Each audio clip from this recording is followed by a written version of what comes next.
Hey everyone, welcome back to Mental Health Monday. I'm John Cothran, founder of Work It Out Counseling.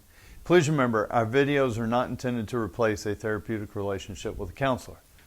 Domestic violence has touched so many families across the country in its many forms. Many of those suffering suffer in silence. The abuser will be highly controlling in one, if not all the areas we mentioned in previous videos.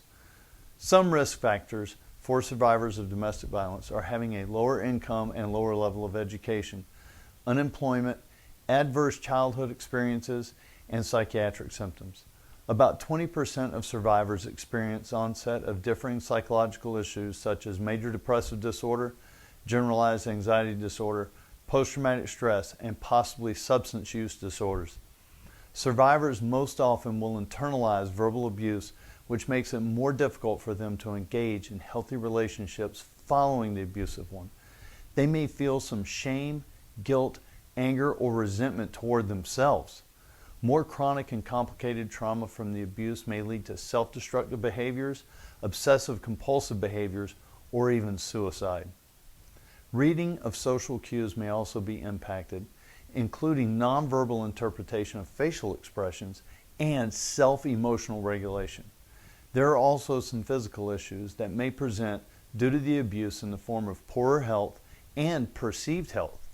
Some more physical issues are traumatic brain injury, or TBI, and some issues from attempted strangulation causing neurological problems that may not easily be noticed. We can have gastrointestinal issues, chest, back, and pelvic pain, headaches, insomnia, chronic pain, choking sensations, and hyperventilation may be present as well. It is hard to know someone who has survived or is currently attempting to survive a domestic violence situation. Our hearts may go out to them, including pleading with those we care about to get out of their dangerous situation, and yet being afraid to inform the authorities of what is going on. And honestly, there have been situations where the abuser is in a position of authority in the community in which they live, making it even more difficult for the victim to envision a way out. The victim may have a tendency to shut down and ride out the immediate abuse until the situation is relatively safe once again. There are at least two types of abusers: unintentional and calculating. The unintentional abuser will apologize, promise to do better, and will seem to at least make the effort until the next explosion. The calculating abuser will continue the abuse no matter what and blame the victim. We need to know what to look for that will give us caution if someone is a potential abuser. Know the type of person we want to spend our lives with. Be very aware of the environment we grew up in, and if it was dysfunctional, begin looking at how we can overcome the draw to what is familiar and choose a more healthy relationship. Develop a list of non-negotiable expectations of how we want to be treated and do not accept anything less. If we or someone we know, whether man or woman, is being abused, we need to seek help.